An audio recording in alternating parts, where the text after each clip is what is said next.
Jaya Radha Madhava Kunja Bihari Madhava Bihari Jaya Radha Madhava Kunja Bihari Radha Madhava Kunja Bihari Gopi Jana Vallabha Girivaradhari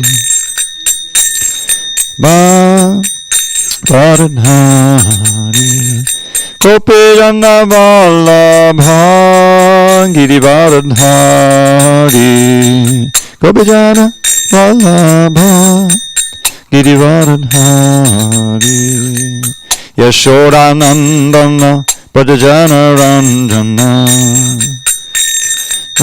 Bhajana Ranjana Yashodanandana Bhajana Ranjana Shodanandana Bhajana Ranjana Yamuna Tiravanachari Yavanachari Yamuna Tiravanachari Tiravanachari Jaya Radha Madhava Kunja Bihari Jaya Radha Madhava Kunja Bihari Jaya Radha Madhava Kunja Bihari Radha Madhava Kunja Bihari Jaya Mr. Pad Paramahansa Varudikacharya Ashtotar the Sri Srimad Divine Grace Srila A.C. Bhaktivedanta Swami Prabhupada ki Jai. ISKCON BBT founder Acharya Srila Prabhupada ki Jai. Jayom Vishnupad Paramahansa Varudikacharya Ashtotar the Sri Srimad Divine Grace Srila Bhakti Siddhanta Saraswati Thakur ki Jai. Ananta Koti Vaishnavinda ki Jai.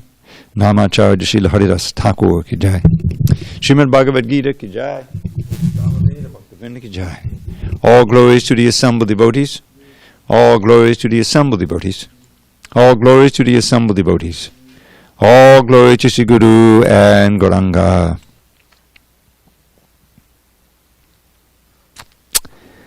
Om Namo Bhagavate Vasudevaya. Om Namo Bhagavate Vasudevaya. Om Namo Bhagavate Vasudevaya. On the 16th day of December, 2020 in SanDiego, we're reading from Srimad Bhagavad Gita as it is, translation and commentary by His Divine Grace, A.C. Bhaktivedanta Swami Prabhupada. And we are in chapter 4, entitled Transcendental Knowledge, text 38, page 224. Nahi jnanena sadrusham pavitramiha vidyate tatsvayam yoga samsiddha kalena atmani vindati. Nahi jnanena sadrusham pavitramiha vidyate tatsvayam yoga samsiddha kalena atmani vindati. Nahi jnanena sadrusham pavitramiha vidyate tatsvayam yoga samsiddha kalena atmani vindati.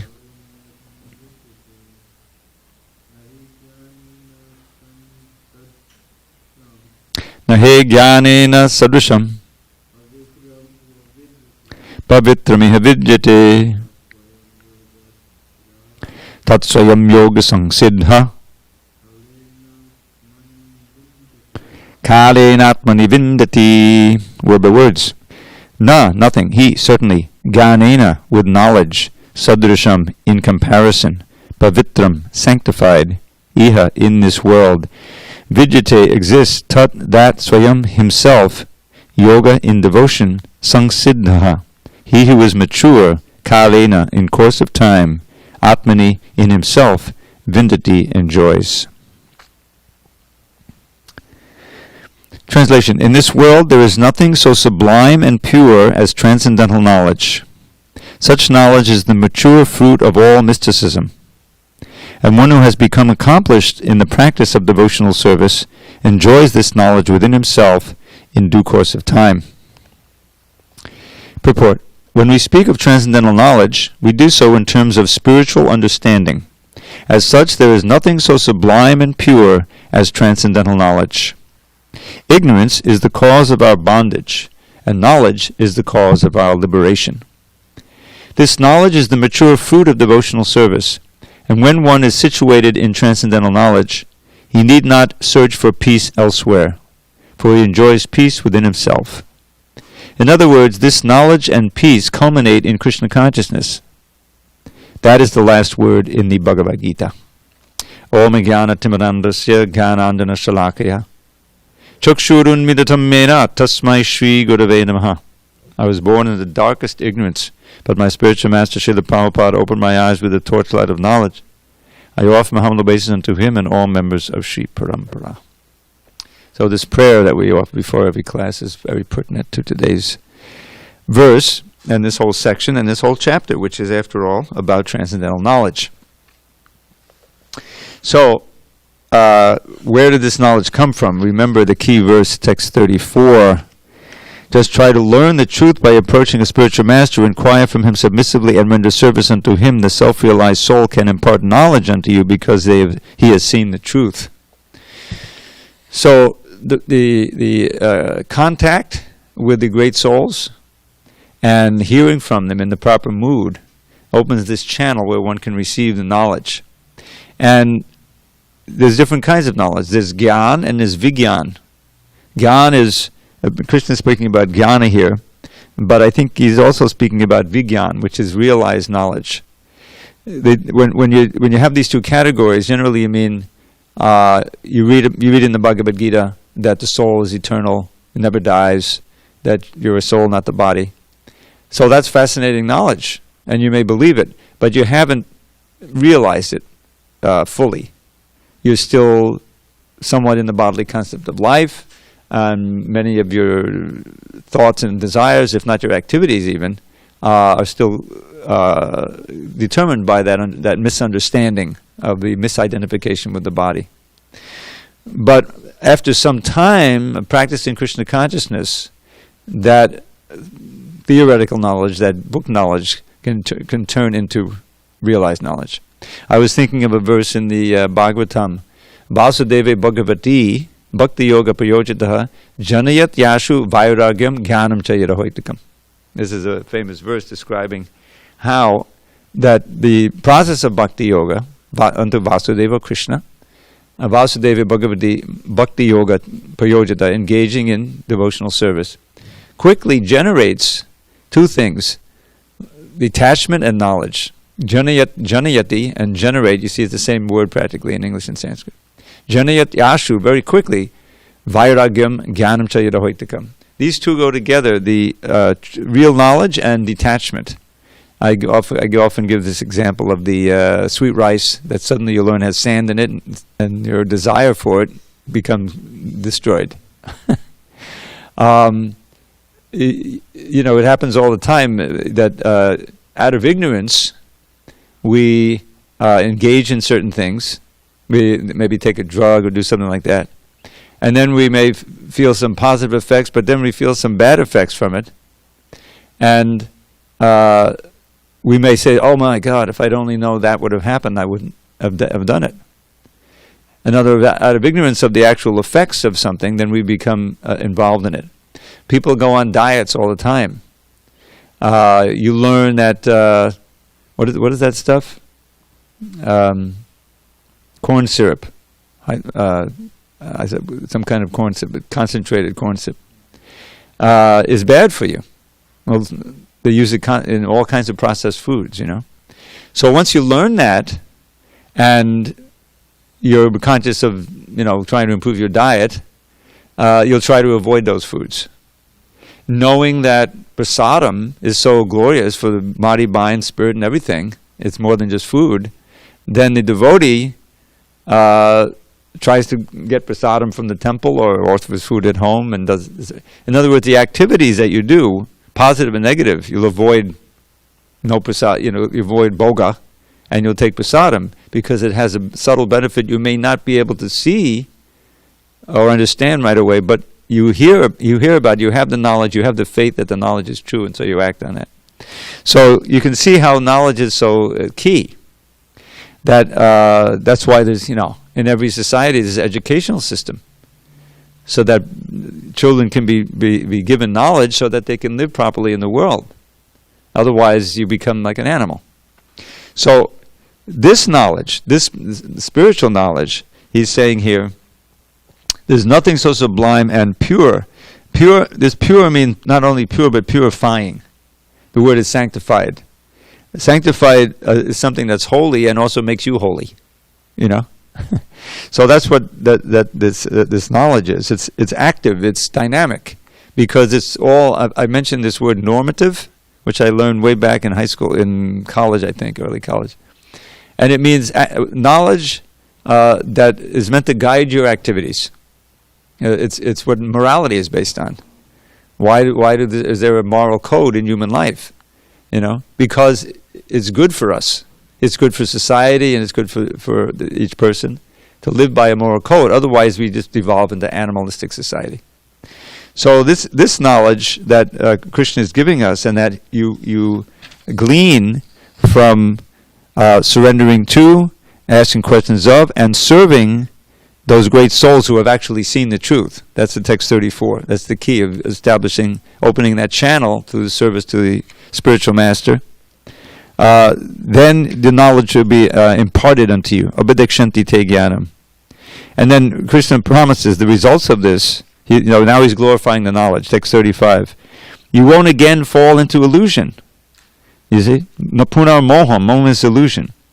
And by yena bhutanya sheshana, you will understand that all beings are in me and that they are mine. You'll understand the relationship of everyone to God, and that will change how you relate to everyone.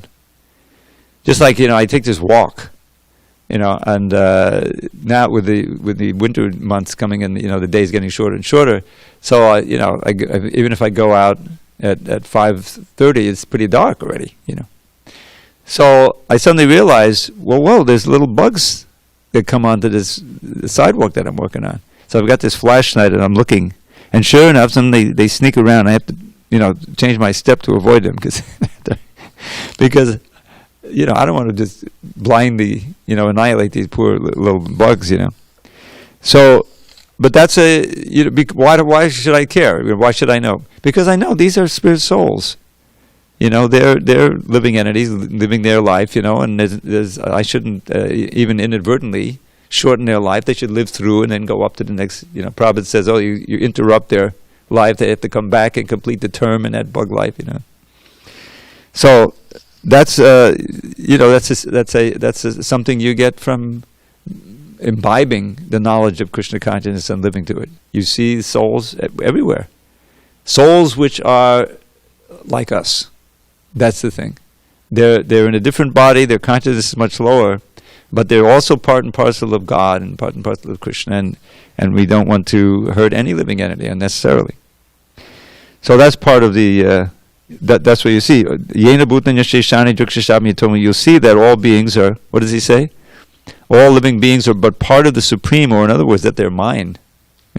So that knowledge certainly will change your behavior. And then what's the benefit? Even if you've been the most sinful of sinners, when you are situated in a boat of transcendental knowledge, you're able to cross the ocean of miseries. So in other words, this knowledge of Krishna and the soul and everything that we learn helps to eradicate our sinful reactions and leads us to liberation. Then the next analogy, first he has the boat, now he has a blazing fire. Burns fire to ashes. It burns to ashes all reactions to material activities. So that's another great benefit. And then he's saying there's nothing so pure of this. So this is the foundation. I like to describe the foundation of our faith is continual. Continual is different from continuous. Continual means regularly. Like if we go to class every day, we're going to Bhagavad Gita continually, not continuously. We're doing so many things else, you see. So the continual exposure to this knowledge, both on our own study and through classes, enables us to become fixed in the knowledge and to enjoy the relationship with Krishna in due course of time. So, how to attain it? So next verse is going to describe the qualifications. Shraddha valapate jnanam tatparak sangyatendriyaha jnanam labdva param shantim achedena adhigacchati. A faithful man who is dedicated to transcendental knowledge and who subdues his senses is eligible to achieve such knowledge, and having achieved it, he quickly attains the supreme spiritual peace. Purport. Such knowledge in Krishna consciousness can be achieved by a faithful person who believes firmly in Krishna. One is called a faithful man who thinks that simply by acting in Krishna consciousness he can attain the highest perfection. This faith is attained by the discharge of devotional service and by chanting Hare Krishna, Krishna Krishna, Hare Hare, Hare Rama, Rama Rama, Hare Hare, which cleanses one's heart of all material dirt. Over and above this, one should control the senses.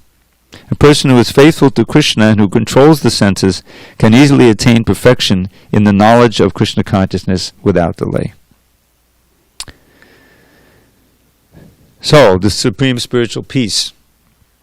What is the prerequisite for peace? There's a lot about peace in the second chapter. There's also the famous peace formula in the fifth chapter. But in the second chapter, it's all summarized near the end of the chapter. It says, Vyaya kama niksarvan pumang chadati nikspraha nirmamo narahankara sashanti madhigacchati. Shanti means peace. It says, one who gives up all personal material desires, kama, vihaya kama, yaksarvan, pubam chadari, and lives free of these lusty desires. And nirmamo narahankara, has no sense of proprietorship separate from Krishna. And no false ego, means a separatist mentality, understanding that, as he said earlier, that we belong to Krishna and our activities should be somehow related to service to Krishna. Sashanti madhigacchati. So this is mentioned by Lord Chaitanya also, this piece. He says, Krishna bhakta nishkama ateva shanta bhukti mukti siddhikami sakaleya shanta. That because the devotee, the pure devotee, purest devotee, is Krishna bhakta nishkama, is free of selfish lusty desires. Ateva shanta, he can actually be peaceful. But others, there's basically four categories of human beings. The bhaktas, and then there's the bhukti kamis, mukti kamis, and siddhi kamis. So the bhukti kamis are 99.99% of the people. Simply after gross and subtle sense gratification. Planning for it, remembering it, actually engaging in it, just being absorbed in it. So that's bhukti kamis. How can they be peaceful? Even if they attain a state where everything is okay, I can pay my rent, I'm working, my body's pretty healthy. But you have to be in anxiety that it's going to be taken away. There's all these threats all the time, this time and stuff. So you can't be peaceful. Then there's the mukti kamis. They realize that being absorbed in bodily and mental and, aspirations causes rebirth and is bad. So we want to be free from birth and death. And therefore we aspire for mukti. For ourselves. And that induces you to practice severe austerities and yoga and mayavad and all this stuff. You want to merge. You want peace. That's what you want. But ironically, the more that you want peace for yourself, you can't really get it. Because it's unnatural. Real peace doesn't lie just in inactivity and stopping all senses and the mind and everything. It can't be done. Maybe for a short time, but then... So they can't be peaceful. Then there's the siddhi kamis, the yogis, who realize that gross and subtle sense gratification is not where it's at. But having those siddhis, Oh boy, first of all, live for a very long time, and be able to read minds, time to travel, astral travel, lighter than the lightest. Create a universe. Even there's one of the cities create not a universe, but a planet or something like that. So, but you can see it's all based on false ego. I'm the biggest yogi, Durvasa Muni, and so that's not peaceful. Durvasa wasn't peaceful. Ambarish was peaceful. He didn't want anything. He just wanted to serve Krishna. He was peaceful, and Durvasa was very envious because he was getting all the honor. So that's not going to bring peace. So what is it? When Vihakami said, "Nirmamo nirahankara sashantamadi gacchati." So this knowledge helps us to get to that point.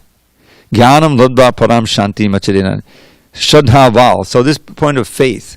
Faith is foundational for our devotional life. Prabhupada cites the verse, but he doesn't quote it. Shraddha shabde vishwas kohe sudada nishchoy krishna bhakti kole sarva karma katohoy. The definition of faith, of Shraddha, is a firm determination, a conviction. Shraddha shabde vishwas kohe. Vishwas is a firm determination. That what? Krishna bhakti kole sarva karma katohoy.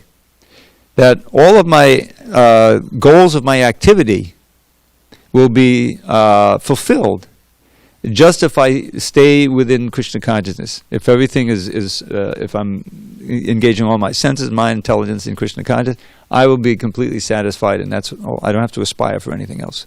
That's real faith. Now, you may not be at that point where you can experience that, but at least if you aim toward that and your aspiration is to that, that's the definition of faith. So if you're faithful, you really want the knowledge, then you'll get it. Shraddhava labate jnanam. Tatparak sangyatendriya. And tatpara means very much attached to it. And just like there's a phrase, Narayana Parayana. It's easy to remember because it kind of rhymes.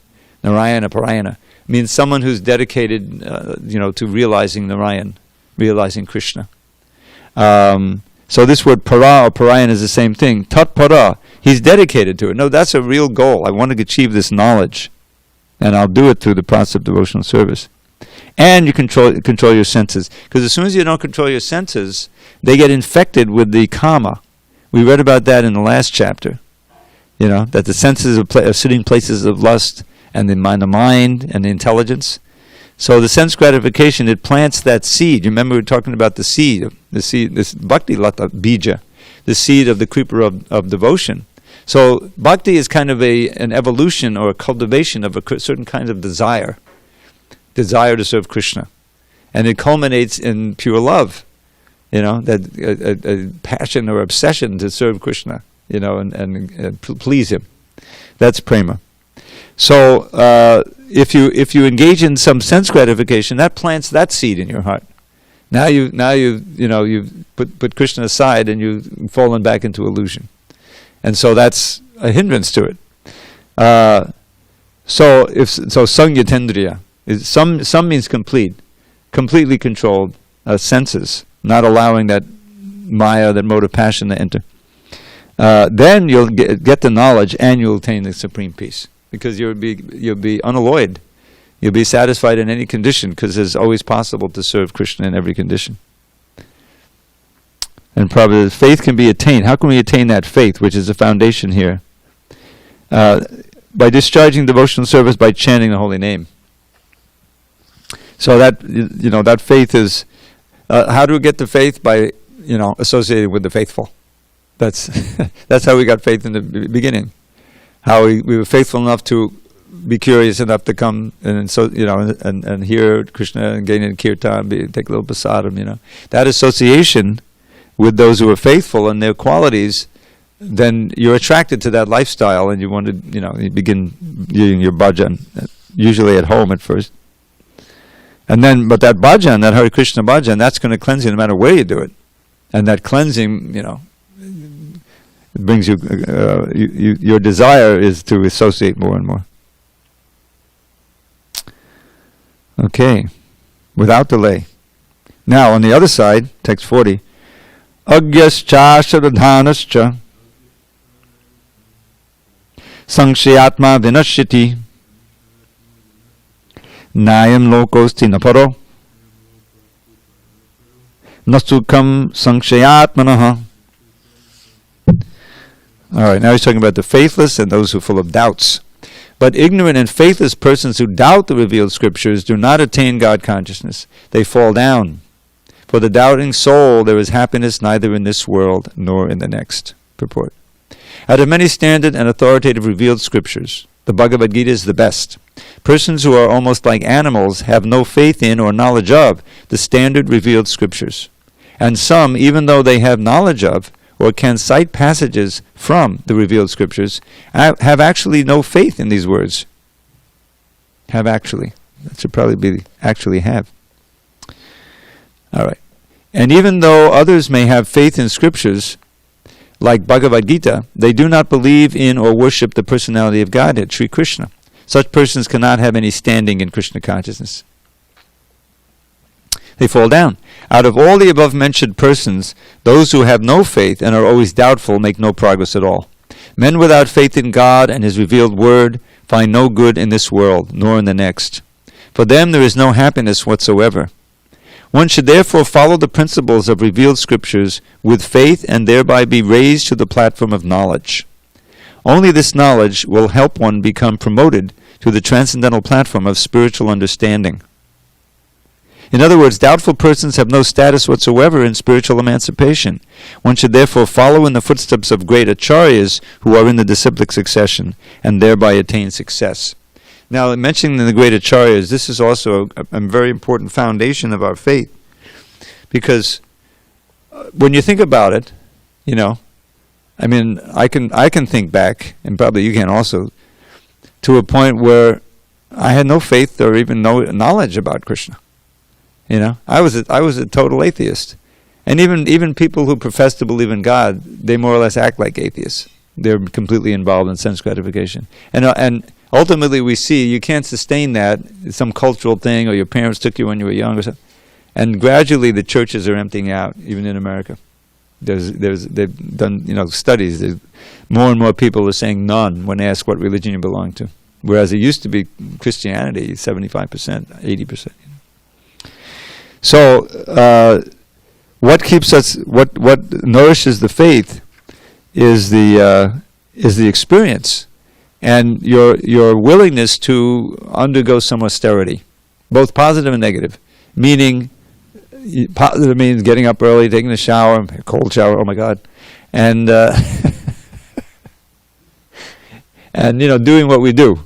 That whether you're at home or in the temple, it's much easier in the temple to have, you've experienced the peer pressure and the support. Because, on your own, the mind is always with you, and, it's not a devotee. So here he's saying, if you don't have, the fool who has no knowledge in standard scriptures, and without faith in revealed scriptures. Prabhupada's defining that faith here as faith in the scripture, because there is a oneness, a very important oneness between the scripture and Krishna himself. When you understand, he's speaking to us now. Is God, Krishna, speaking, and Prabhupada is so kindly translated from the Sanskrit language so we can understand it in our language. But to actually understand, whoa. This is non-different. Just like the holy name, you can't. It's not something you can understand intellectually. It's a very advanced realization. Understand that Krishna and his name are the same. There's no difference. How does that work? But we can experience this speaking, this understanding of these these verses and the teaching that Prabhupada is giving. This is the same teaching. You can feel the strength of it. This is why Prabhupada's books are so unique. We're hearing from Vijay and people who read the Gita and it transformed their lives, Well, it transforms our lives too and keeps us steady.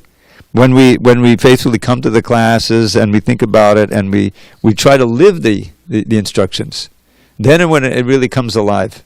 If you're actually trying to follow these instructions, think of Krishna and give up sense gratification and see the world through the eyes of Shastra, then it comes alive. And you can feel Krishna is encouraging you from inside.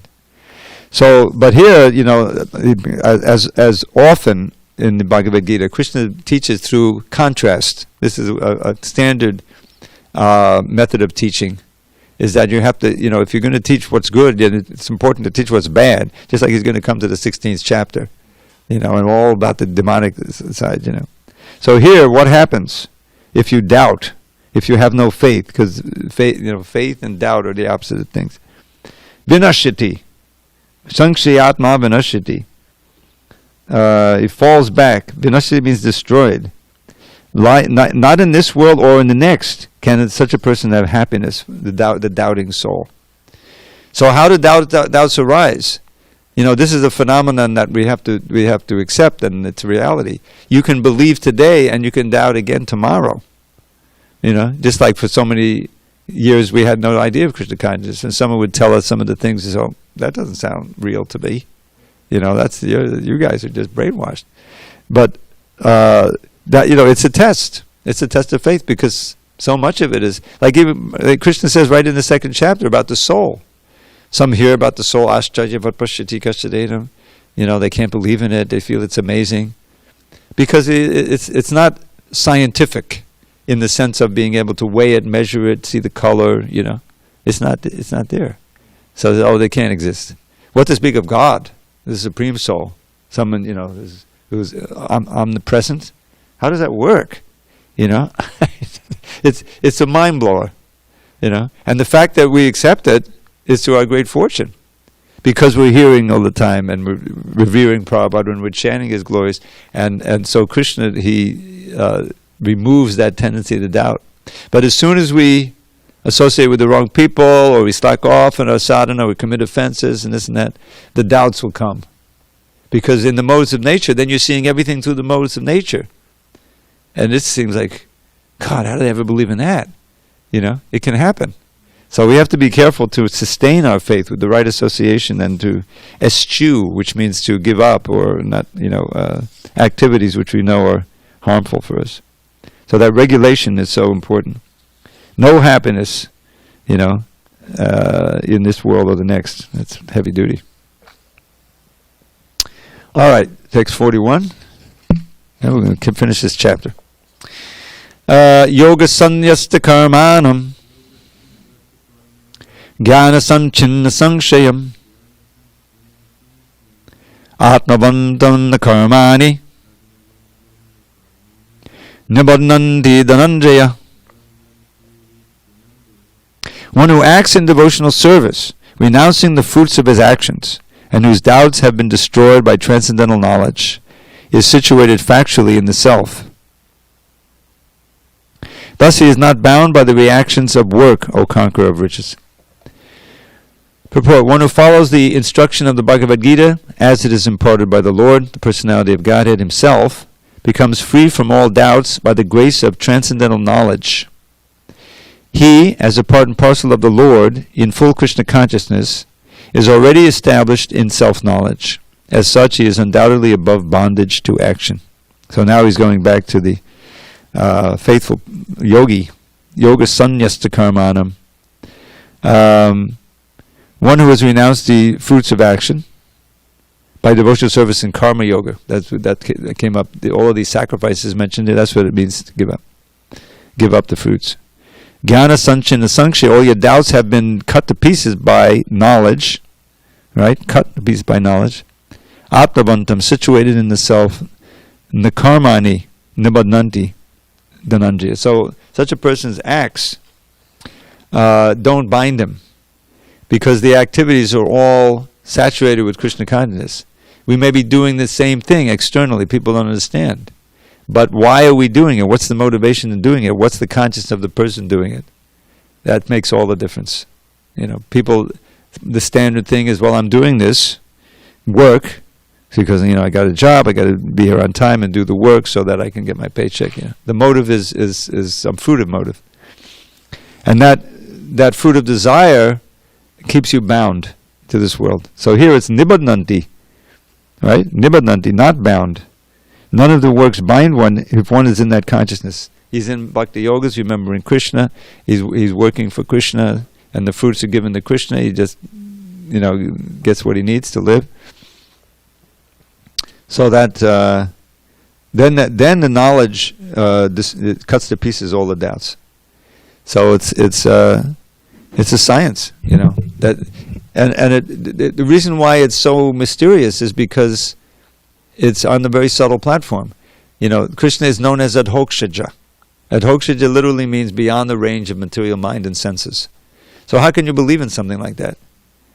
Science has opened up all kinds of realms of reality that we couldn't see with our senses. But it's really the same senses.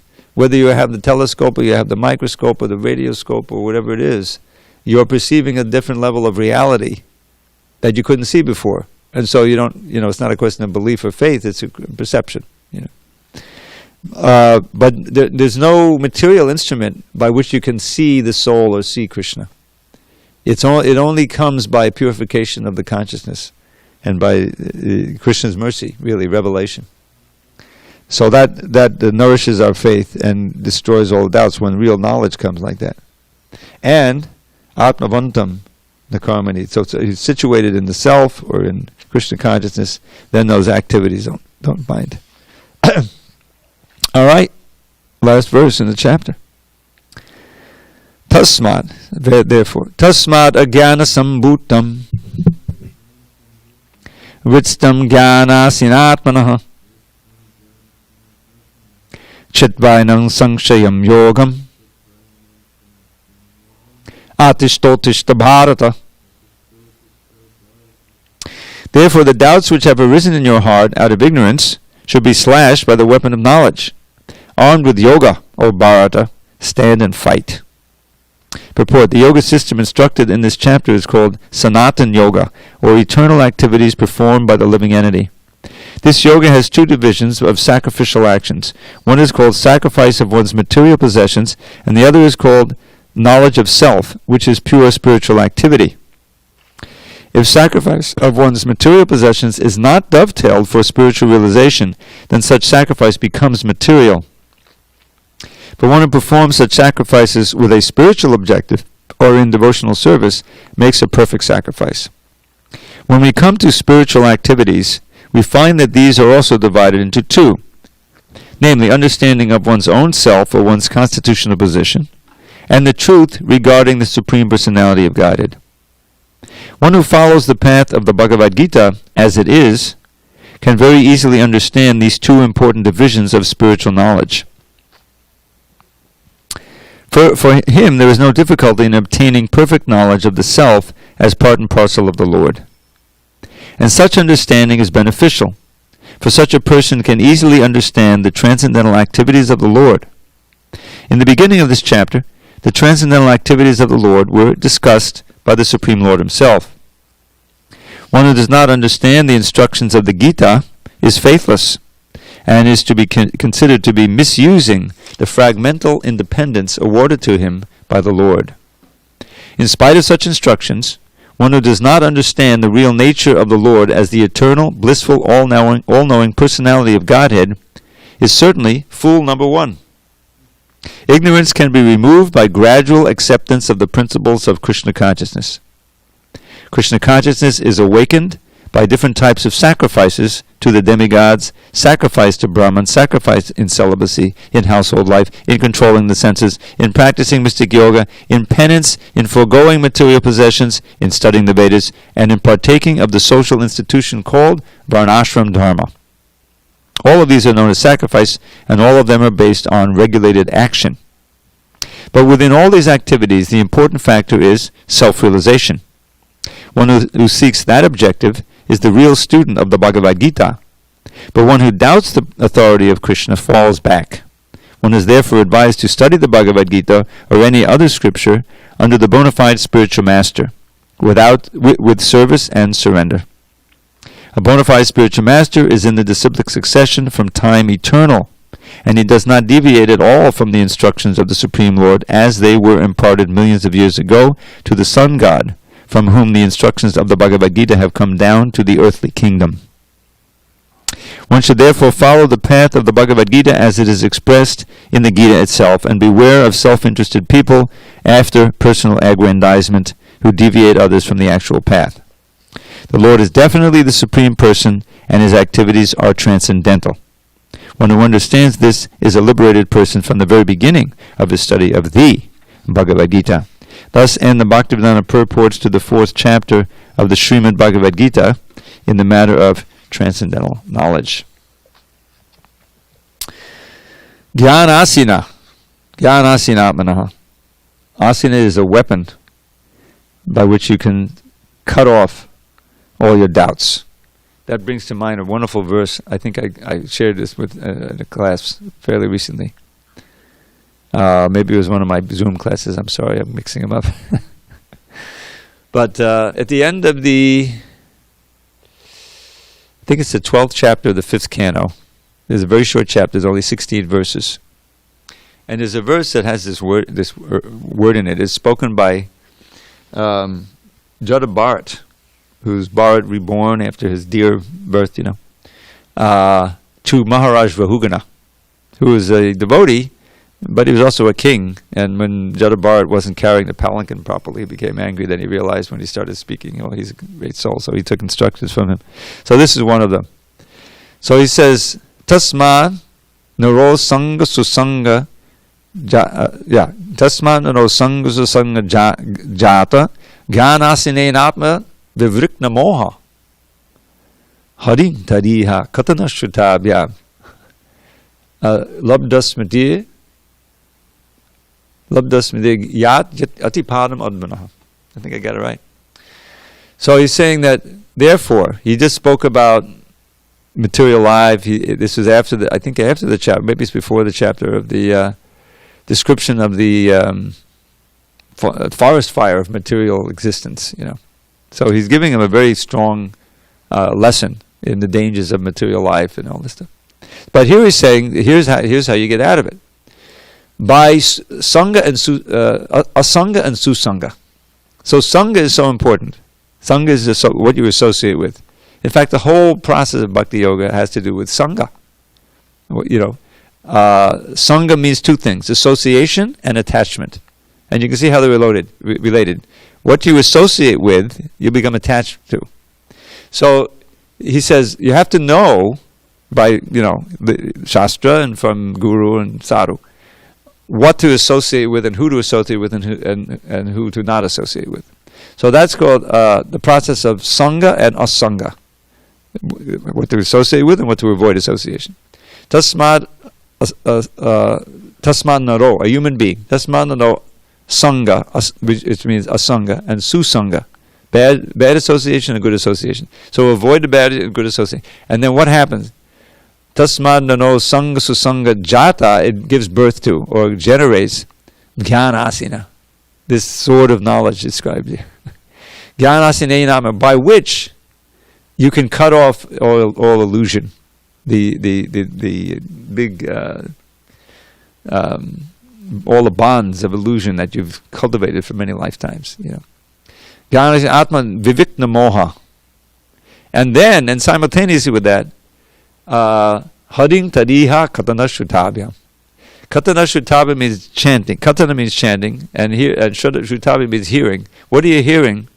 The activities of Hari, Krishna Katha, Krishna's pastimes.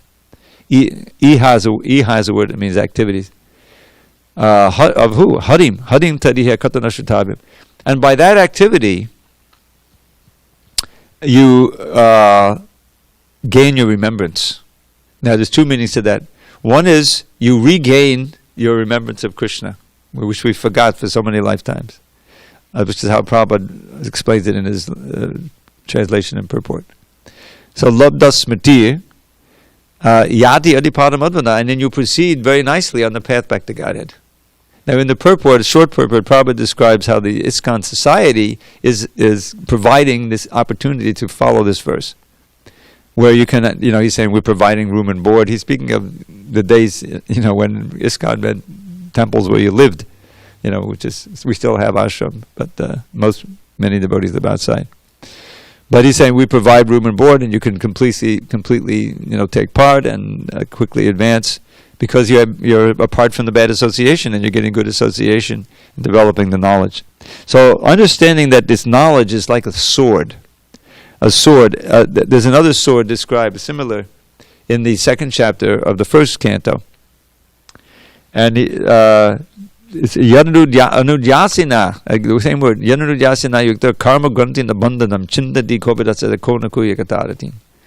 That by following the principles outlined there in that chapter, tasmat ekena manasa bhagavan satpatamati shotavya kiditavdyasa dhyayak puja tinityada. So with one point in mind, it's very important to focus the mind. Ekena manasa, you should hear about Bhagavan, who the Supreme Personality of God, who is Satpatampati, who is the master of all the devotees.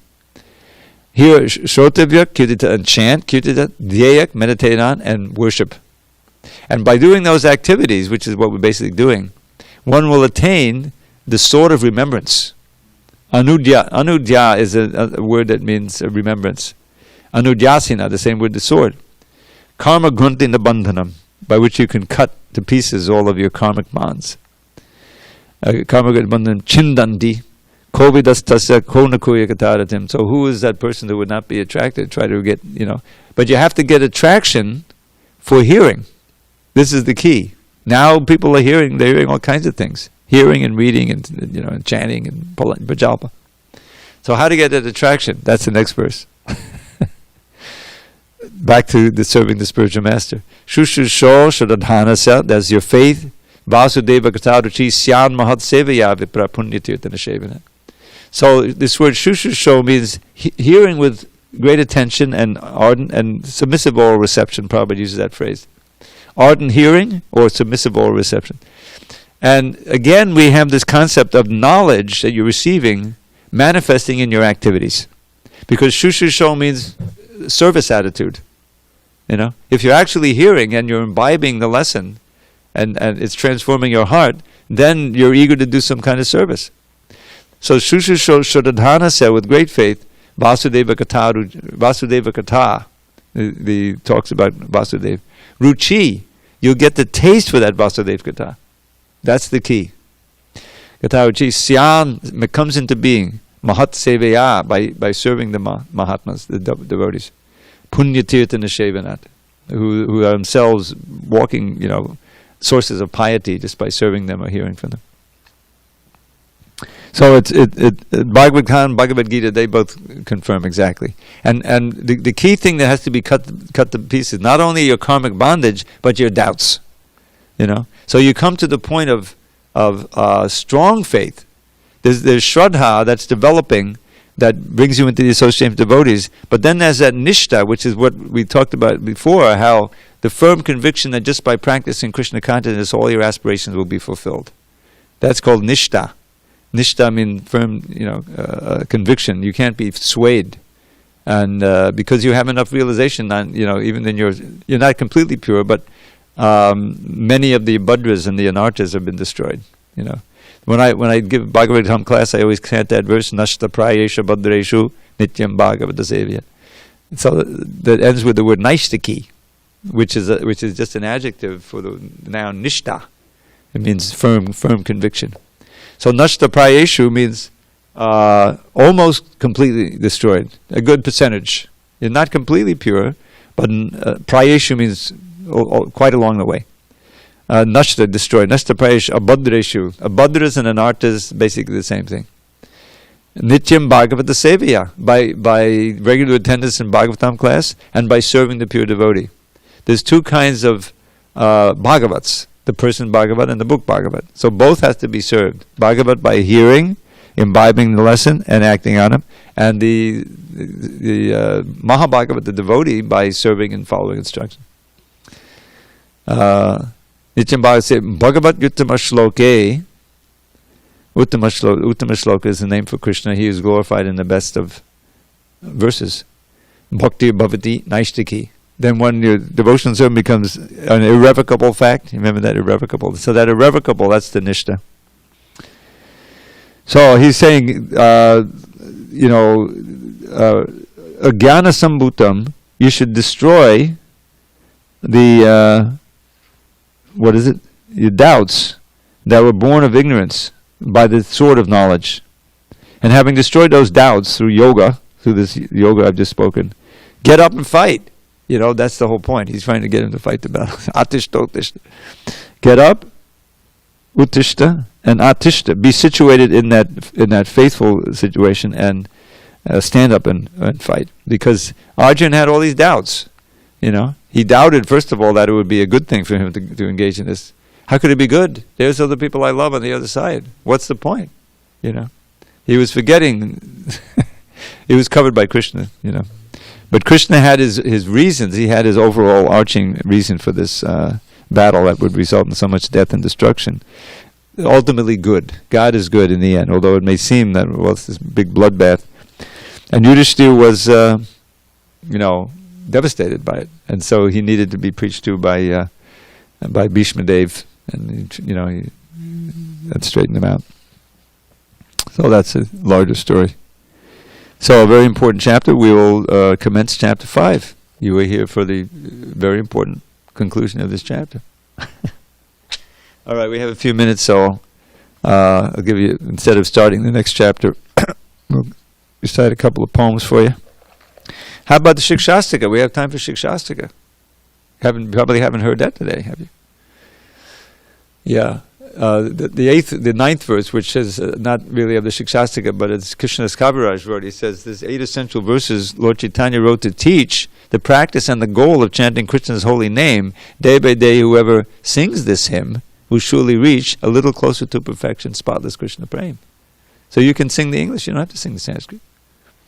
So, Cheto Darpanamarjanam Bhavamahada Vagninirvapanam Shreya Kaidava Chandrika Batadanam Vindhyavadhu Jivanam Anandam Budivardhanam Patipadam Purnamita Swadanam Sarvatmas Napadam Padam Vijayate Shri Krishna Sankirtanam.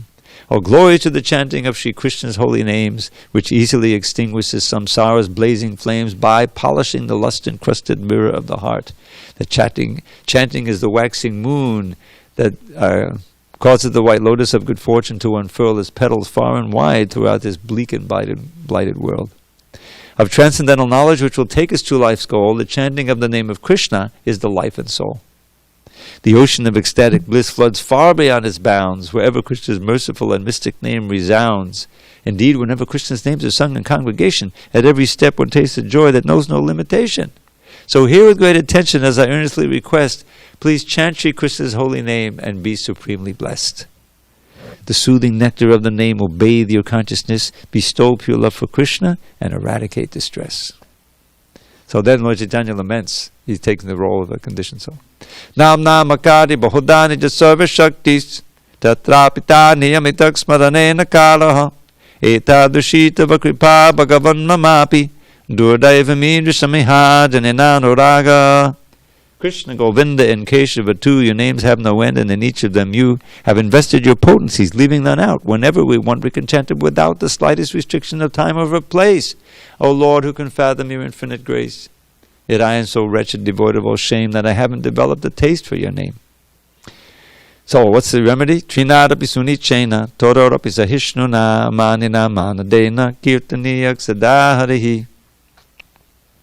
More humble than a blade of grass, more tolerant than a tree. To think all praise belongs to others, none belongs to me. Such qualities attract the Lord to bless one with the power to chant His name incessantly until the final hour. Nadanang nadanang nasundaring kapitang bhajagadish kamaye mama janmani janmanishware bhavatar bhaktidahoy tukitvahi. Wealth and women followers, the fruits of mundane piety, liberation from this world of limitless anxiety. For me, O Lord, these common goals have not the slightest worth. Let me serve you purely now and in each future birth.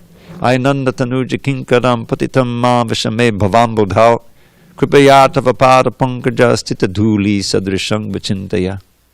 Your servant for eternity, I lost my true identity and fell into this horrid sea of birth and death, O Lord.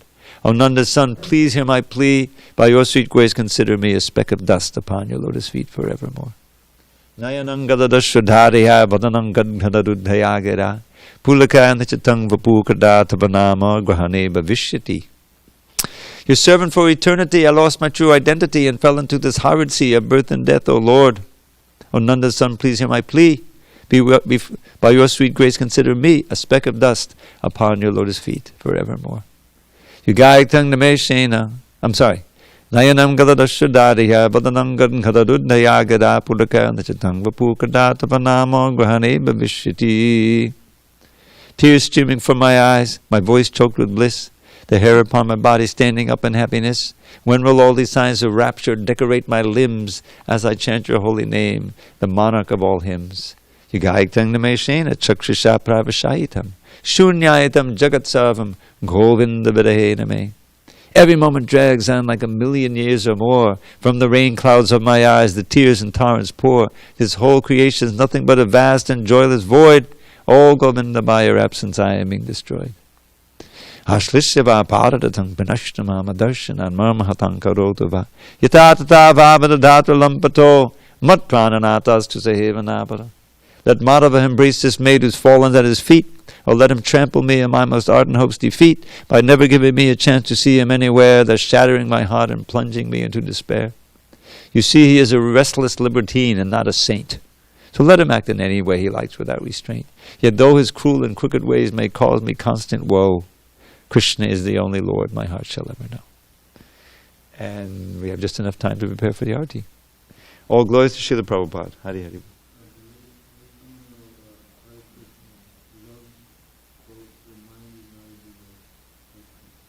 Mind is not a devotee?